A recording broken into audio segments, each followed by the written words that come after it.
very much, Jonathan, and thank you to everyone who's here. I'm certainly very pleased to be here, and it was a real honour for me to march with my daughters and their friends today with the Youth Climate Strikers. And I would like to absolutely pay tribute to all of them for joining us on the picket lines of the workers yesterday, but also, you know, there were a lot of trade unionists who today went to join them, and that's what it's about. It's about joining up those dots. Our fight is your fight is our fight. We must support each other going forward.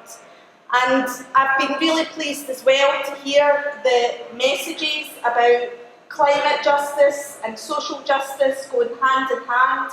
We've all known that's the case for a long time. But there are many people who don't seem to have got that message. And I absolutely agree that the real hope from this COP hasn't happened inside the steel fences where they talk the talk. It's happening outside the fences where we are walking the walk and taking to the streets, because the fight back to create a real just transition and real social justice is going to start in our workplaces and in our communities, and that is what we need to work on. That's going to take organising, it's going to take meetings like this and talking to each other. It's going to take that realisation that the corporate giants who hijack our terminology, you know, just transition was born in the labour movement. It was a concept set up by US workers who were fighting against things that were being done to their communities by corporate giants and decided to join workers together.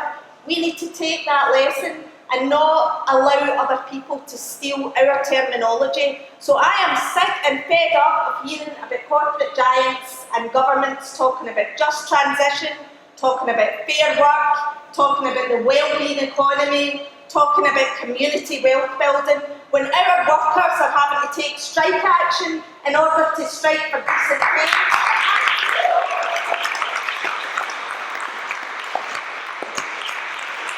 And I know that, you know, our rail unions played an absolute blinder. I think our workers in local government have played an absolute blinder, and I'm not going to take lectures from the politicians about workers being irresponsible for choosing to use what leverage they can to get the best.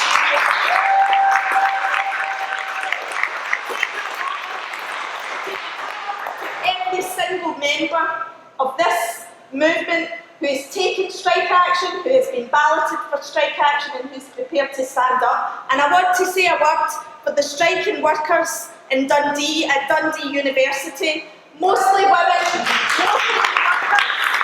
who have taken strike action to stop that university from halving their pensions. It is an absolute disgrace that a profitable organisation for purely business reasons can get away with doing that and then call themselves a stakeholder, employer and pillar of the community. We've all got to support those workers. Today was their 10th day of continuous strike action, so let's make sure they win that support, because it is really important that they defend their pensions and win.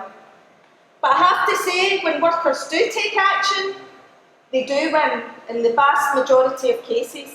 So we do need to think about how we can communicate and collectivise and really start to build that power, because the politicians aren't going to listen to us until we build one big, angry, active movement for change. And that's what this COP is going to help us deliver, because we will link up, we will change things on this planet, and we will change them so that this planet becomes sustainable for people to be able to live on it. Thank you very much.